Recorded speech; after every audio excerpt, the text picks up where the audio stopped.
Hey up everybody and welcome back.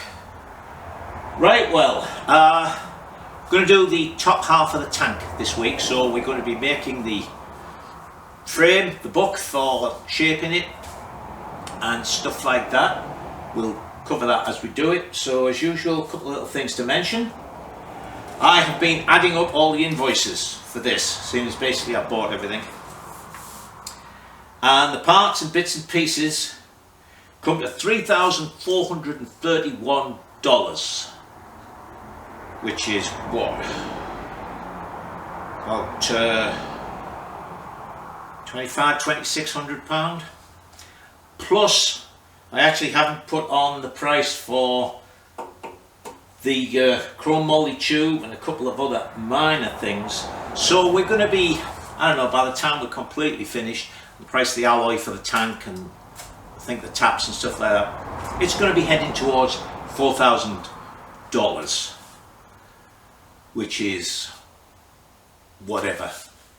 What's the rate at the moment? 1.4. So 2,000, 3,000, be about $2,900 pounds.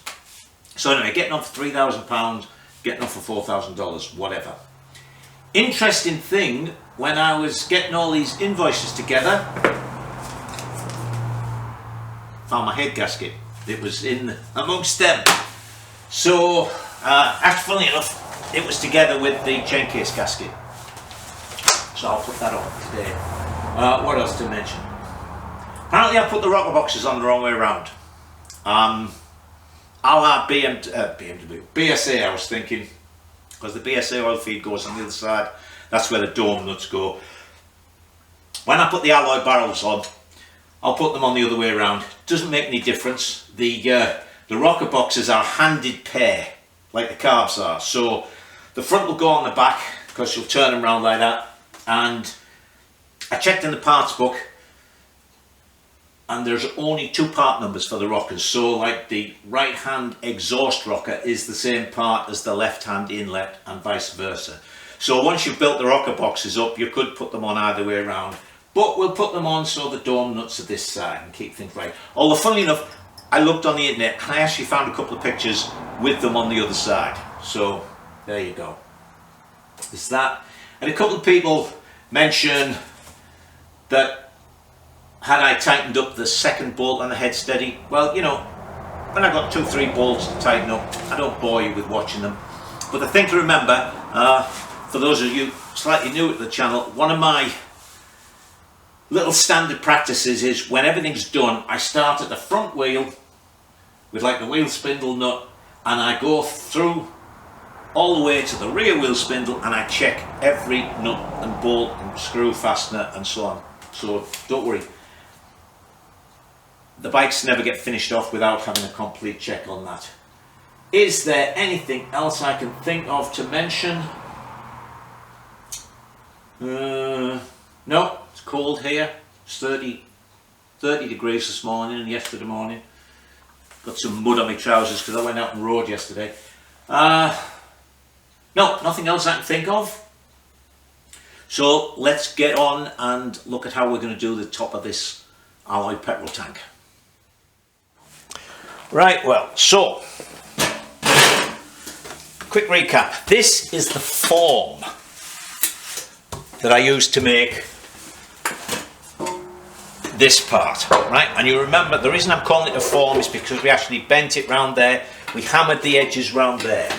Now, there's a difference between a form and a book, which is the next thing we're going to do.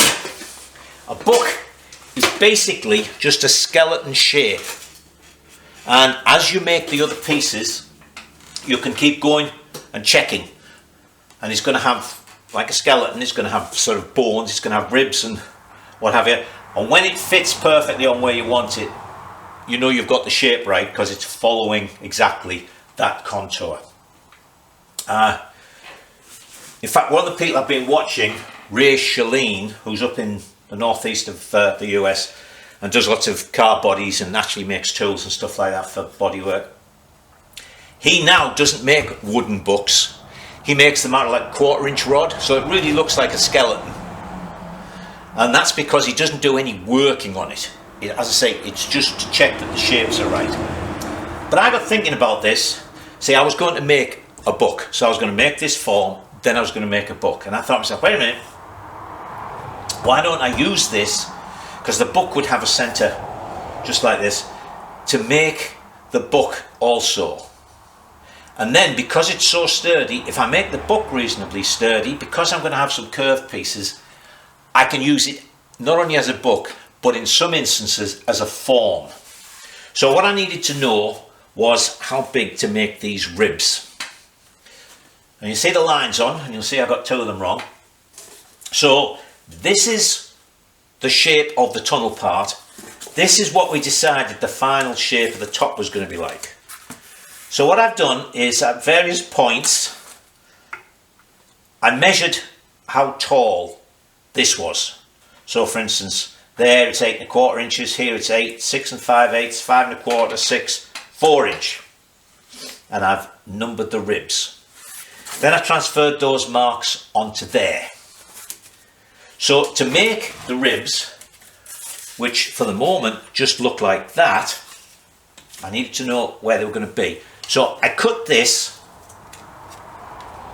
to fit on that. Alright, you with me so far?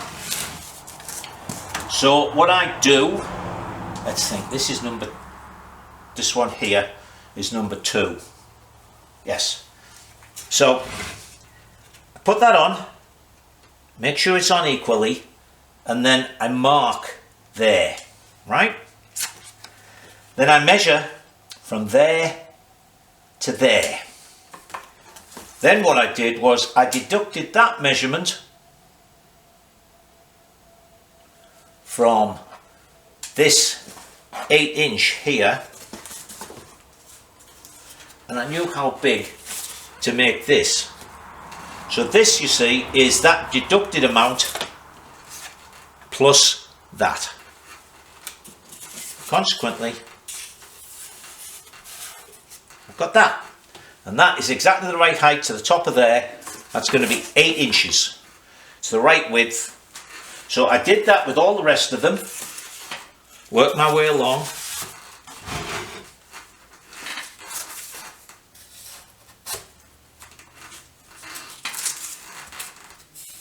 Like that. I have one more to make there and one more to make here.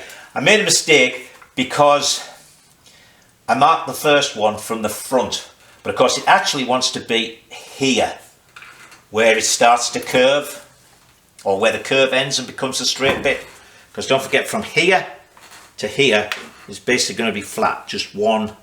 It's going to shaped at the top slightly, but it's just going to be like that. Then that piece is going to be curved into there, and this piece here is going to be curved in to there. Alright, so actually I might not need one there because I'm going to have a curved piece here to back there.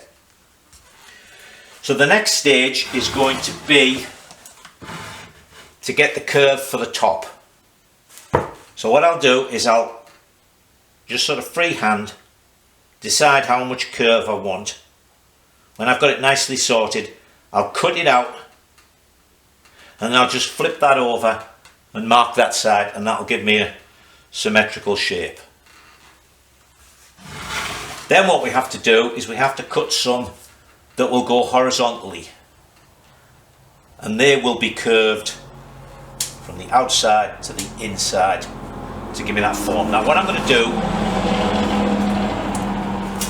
is, as I say, I'm going to use, because this is going to be made, I'm going to make this out of nice thick plywood.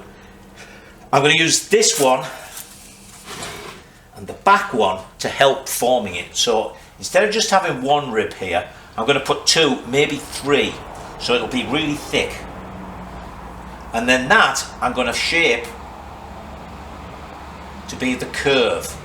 And then that way, this transition, because this is going to be, as I say, a straight side to there, that transition from that there to the curve, we can make it on the sandbag, but then this will be strong enough that I'll be able to put it on there and do the final forming actually on something solid. And then as we do each piece, we'll tack them together and make it like that. Alright, so I hope that was reasonably clear. Let me make up the next ones of these. As I say,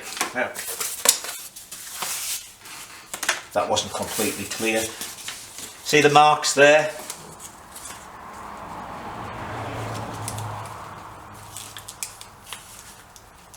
I didn't use this as the top. You'll see it's not the same. From there to the top of there is 8 inches. So what I did was I cut a square 8 inches, marked up what that measurement was, then put that there, and then I was able to cut out the arch. Alright, so I'm going to do the rest of those, then we'll cut some plywood. We'll put the plywoods on, and then we'll screw them in through the bottom, and then that will make them nice and rigid. Okie doke. So let me cut some more cardboard. Alright.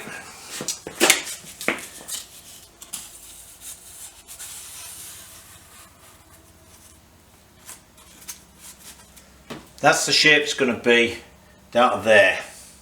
Here's a little tip for doing this, which I've just discovered. Don't use corrugated cardboard. It's murder to cut. It crushes up. I mean, it's nice and stiff and everything. You need some sort of board. Now, I've come across a design problem which I didn't see, and that is here. That curve and that curve obviously go into a pinch. That should have gone out more like that and up there to be able to get it to curve. So what I might have to do is almost have an ear sticking out. See if I can at least curve it to about there. The only other thing is to remake the bottom of this there. What I'd have to do is cut another piece, which could get really nasty. So what we're going to do is I'll now use these to just, I'll overlay it, because these 2, 3, 4 and 5 are all going to be identical. It doesn't start to curve in until it gets to 5. So I'll, as I say, I'll lay that on there, mark them, cut them, do it that way so I get my little centre lines marked up, cut them all out. And what we're going to do is we're going to do this as the original plan. We're going to do this piece first, then I'm going to try and do this end piece, which has got a couple of different curves. Going to, let me see if you're seeing all this. Yeah, more or less. Because this one, see, curves down from, where are we? There's 5. 5 is the last one, which is a straight line. See, all the way from number 2, and I better check you're in frame still. All the way from number 2 down to here is a straight line. It's from here that starts to curve down into there, starts to curve here. So actually I think right down to number 6 is a straight line. Where are we? There's 4. There's 3. Check again, you can see it all.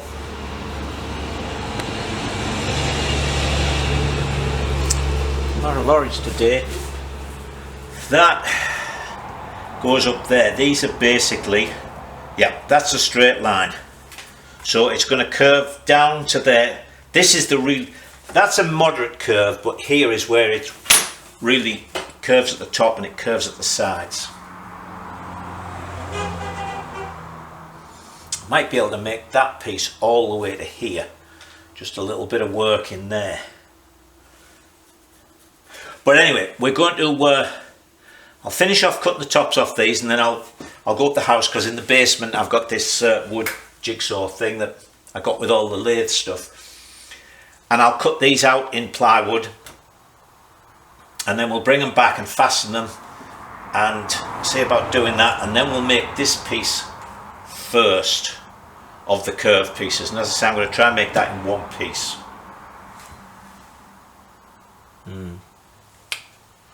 Okay, let me cut some more of this and go and cut some plywood. Right, that's all bar the very front one cut out, and I've shaped that one. Hang on. Yep. Shaped that one so it's starting to come in like that. Guess what? I got halfway through cutting the first one and the bandsaw blade snapped. So I had to come up and do it up here on the metal cutting one.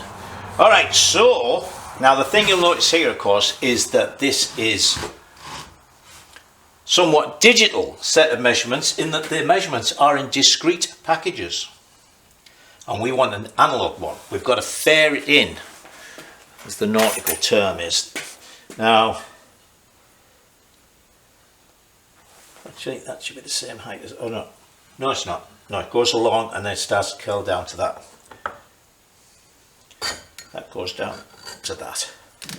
So these have all got to be fared in. So I've got to sand the high side, and I can work it out, see, by doing it that way. It's 1.5 inches from there. It wants to be 1.5 inches on this side roughly. So I'll mark it up, start to sand them at an angle. So when I put a ruler on, they'll go like that. See, at the moment it'll touch the high side. I got to hold on a second. I have an 18-inch ruler. See, that's going to go like that. So that bottom one's got to be worked in a little bit more. I think that goes there.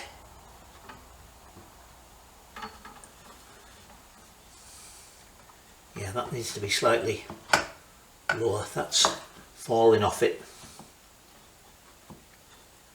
That one needs fitting in a little bit more, but basically they go like that. And we'll fare them all in. Probably doing one at a time. Do this one, screw it in, do this one, screw it in, do this one, screw it in, like that. And then, as I say, I've got to make a couple of little angled ones at the side. Actually, I might not have to do it there. So hopefully I can make, see, that's only sort of half a dome, so I think I might be able to make that reasonably well. This bit is flat sided to there, so we're going to be, I think we're going to be all right. Alright, this takes a lot longer than I expected it would, cutting all the curves and all the rest of it. So that's enough for today. See you tomorrow. So this is it in its next stage. You can see I've put 3 thicknesses here, and then a couple of places I've put 2 thicknesses. It turned out, actually, I thought I'd only bought 1/2 inch, and I only paid for 1/2 inch plywood. I thought it was a bit heavy when I was carrying it, but it's actually 3/4. So it's screwed up from the bottom, and these are screwed to each other as well. So put it in here. I've actually put some cloths over the lathe and stuff because there's going to be dust everywhere. So now I'm going to sand this, because the curve is up here like that, touching that to there, and also round here. So I can put a nice coarse sanding disc in, get them, and then each of these has just got to be sort of taken off, because, as I say, this from about here is a straight line, then it curves over a little bit, they'll be rounded off and it'll go on to there, and here there's a lot to take off. In fact, I might even saw that off with a hacksaw, but I want to get this part and this back part done first, and then we'll turn it around and I can do into that. Alright, so obviously I'm going to move the camera out the way, because A, there's going to be a lot of noise, and B, is going to be a lot of dust, and I don't know, all I'm going to do is with a sander. All right. So I'll bring you back when I'll do part of it, and then I'll bring you back to show you what's going on. So I've started with flap disc, nice coarse flap disc. What I've also done, forgot to mention, I've put a piece of 16th alloy along here, because of course don't forget that folds over. So if I had I mean, it would have opened out a little bit, but that gives me something nice, and I don't dig into the, see I caught it there, so I was doing it, but I'm not digging into the wood. So, and I'm starting now to form the curve. Right, so that'll keep on going to there, and then I'll gradually work my way around, and of course there it's flat. So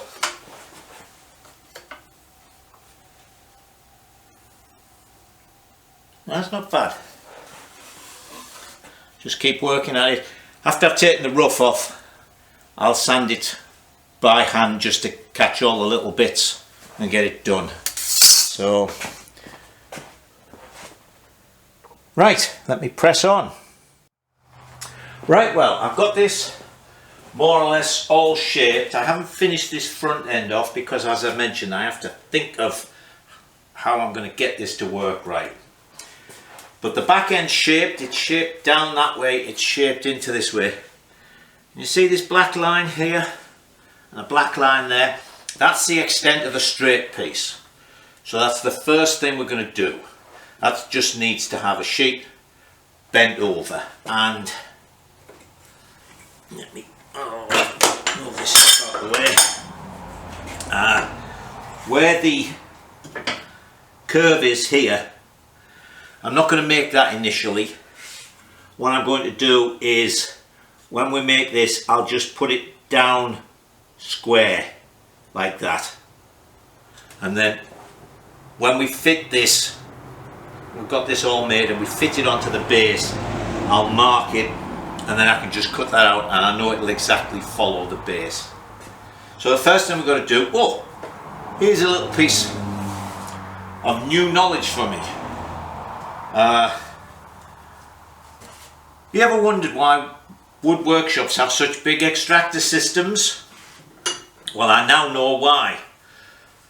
Did this, took me a full hour and a half yesterday to clean up the sawdust just in this end. I'm really glad I covered over the lathe and a couple of bits and pieces.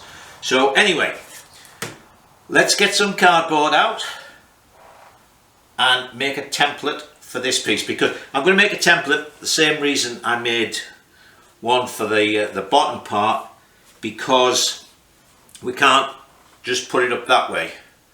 It's going to have to go in at an angle, if you like, so that it's touching these, and then we cut the bottoms. So let's get out some cereal packets. Right, well, I've been fiddling around with this for a few minutes, and I keep offering the cardboard up to it. I was going to use a piece of tape, but of course once I offer the cardboard up, I can't see the lines.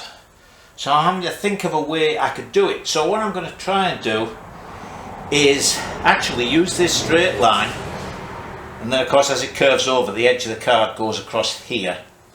But that gives me a start, and then I'll try to see I'm marked down to here. I'll try and make some marks where I can cut it. So what we're going to do, because this is wood, we're going to pin it to there. So here's a bit for those of you slowly becoming bilingual. That's a push pin here. Now I think the ordinary flat top ones, which we would call a drawing pin, is a thumbtack. Which reminds me of a Leonard Cohen song, throwing shadows of thumbtacks on the wall. One of his early songs. So anyway, what I'm going to do is put that there. See, it's got to be down to that. Put that there. Stick one of those in there.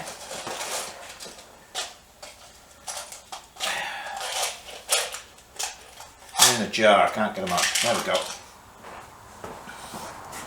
And another one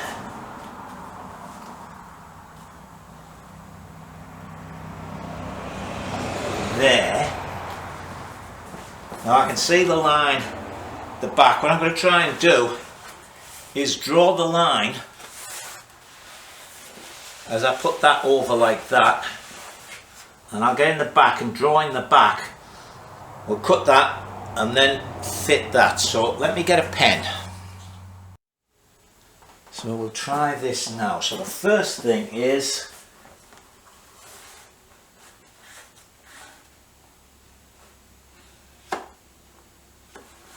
when I cut this out, I'm going to cut a little curve on it there, otherwise I'll end up slitting my wrists with the jagged end.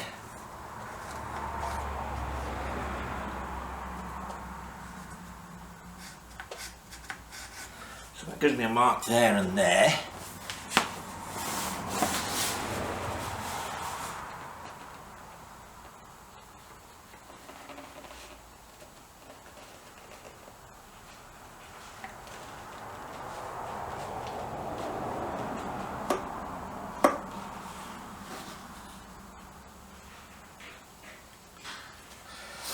Hang on, let me get some skizzers.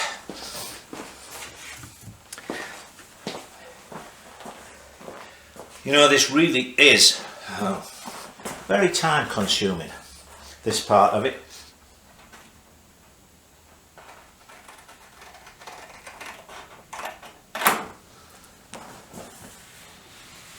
Well, that worked.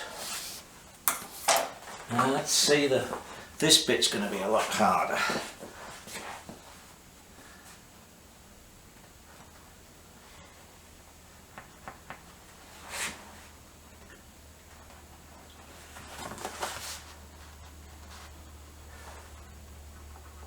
What I might do is take it to the centre line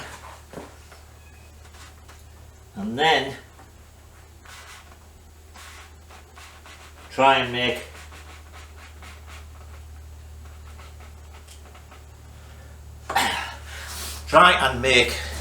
another half. We'll see if that'll work.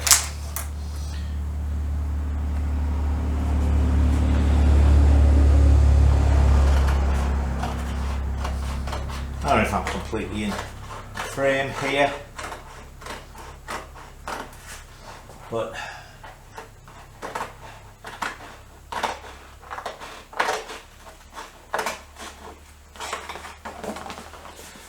basically it's on this joint.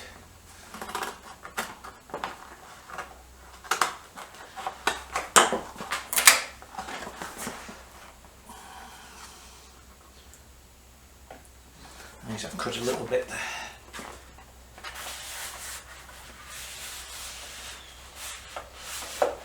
We're getting close. Yeah, I think I'll find the centre here. Let me. Hang on. Should have got a few of these out, shouldn't I?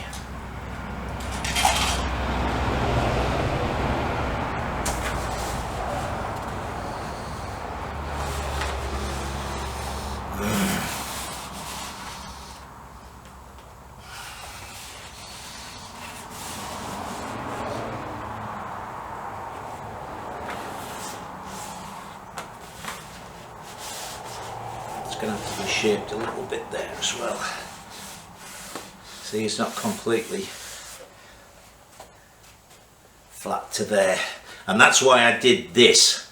See, I can make that and then I can start to form that onto there, I think. So let me carry on with this, get a centre line, make another one, we'll tape it together and see how that looks. Right, we've gone handheld here because I want to walk around this. I've made it up. I don't know if I like it. I think I've got to slim it down. I mean, it'll have the curve at this end and it'll have a curve at the other end, but yeah, I don't know.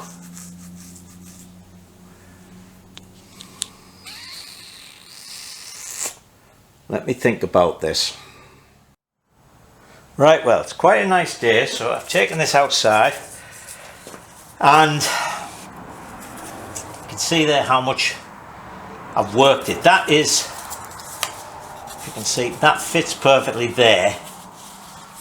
And this is what it is when it's down here. So that gave me that. Need slightly finishing off with a sanding block. And the same here. There's the original shape. And there's the new shape. Can you see that? Yeah. And what I also realised actually is that to keep this the same height, I just needed to put that on there and I could mark it, and then that gave me the angle. So that's all been reshaped, slimmed down. The sort of flat sides have been moved down, so it's less slab sided. The slope goes down more, and where those are fine, and then we get the slight down to there. So now when I put this on,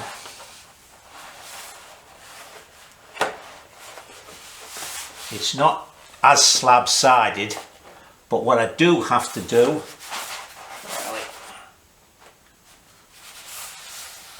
is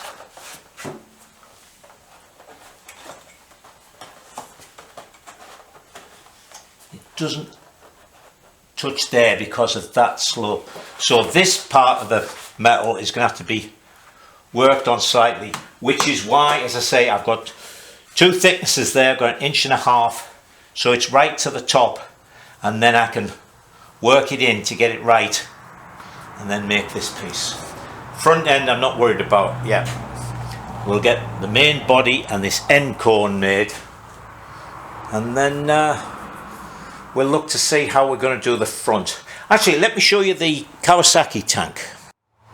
Now, I don't know how well this shows up because of the gloss on the paint, but this is relatively flat sided. This is about the same width as the bottom, comes up flattish on the top, and at the front here, instead of sloping all the way at the front, it actually turns in.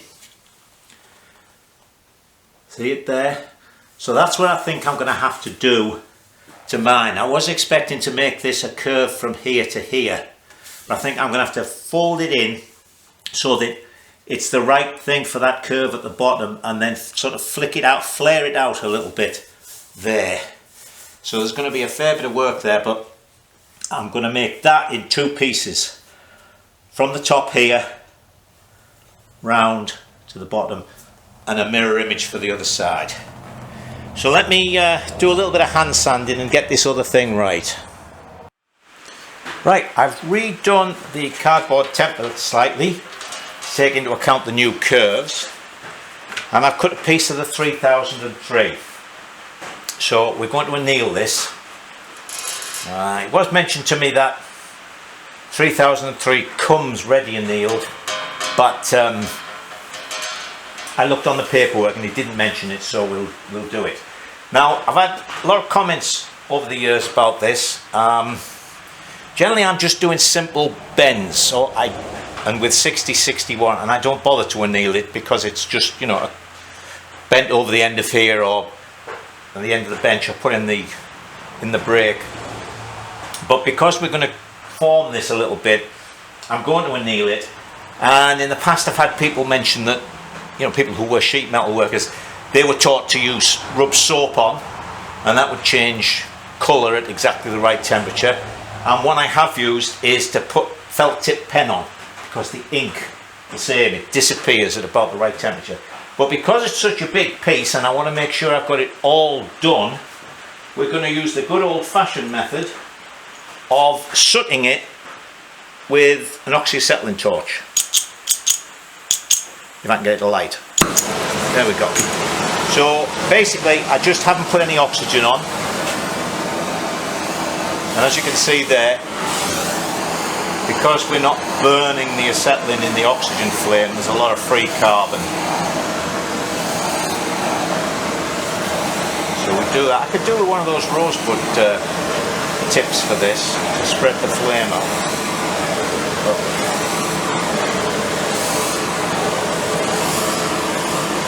So there we are. That's nice and black. And now we'll put our flame on, and what we do now is we heat it up, and the soot will burn off at the right temperature for having annealed this.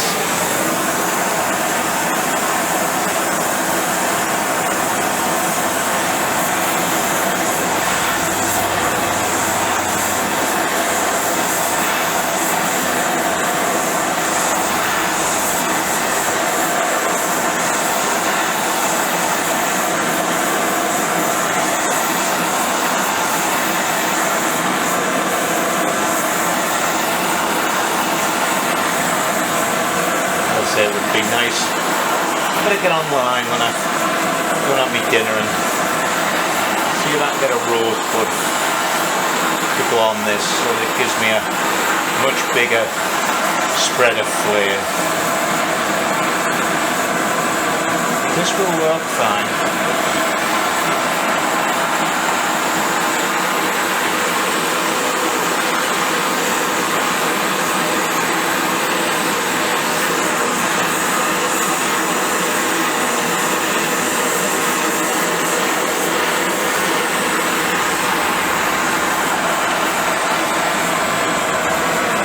Uh-oh, I've just screwed up. I overheated that and the end's bent.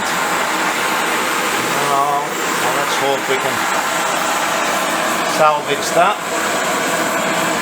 Stayed too long.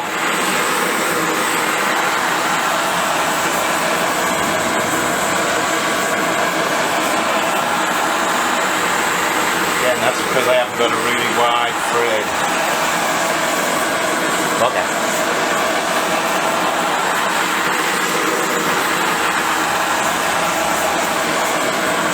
I'm going to turn you off because this is going to take a while. I brought you back because I guess this is the way I should have been doing it, with this concentrated flame, spreading it about a bit quicker, moving it.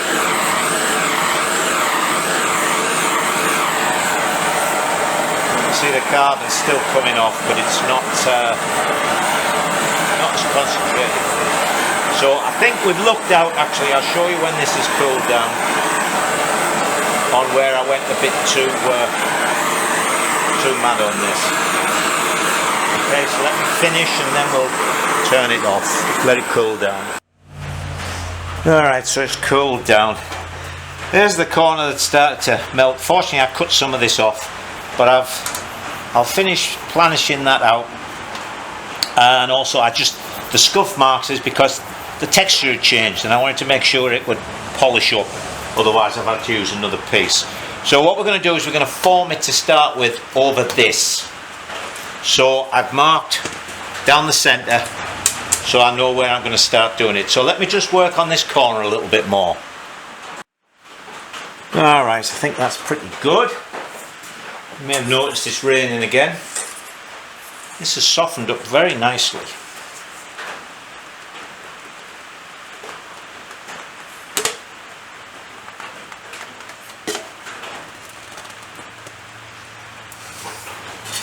So I'm going to do that a little bit. I don't know if I can move you around so you can see both jobs. Hold on. No, I can't get you so you can see both things, but what I'm doing is I'm starting this, okay? So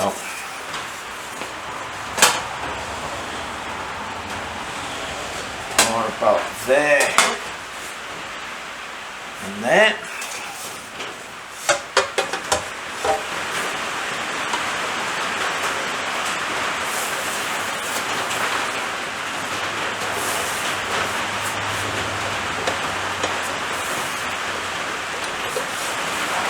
You can see there the way the sides went in. Annealing it really has made a difference.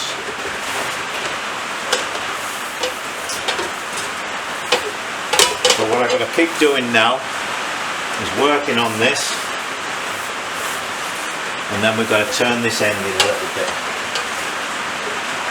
So let me just keep going backwards and forwards and then I'll bring you back. Right, it's coming in, it's touching most places, apart from the couple of things at the end where I knew I was going to have to shape it in a little bit, which as I say is why I made that so big. But it's touching nicely along both sides, goes to the bottom, I need a couple of big soft sort of clamps, so I'm going to have to go out and get a couple of things. And it is Saturday, so I'm afraid that's all we're going to get this week. This is very time consuming, I must admit, particularly if you want to get it right, which we're going to try and do. So we'll leave that there. You stay safe and enjoy yourselves.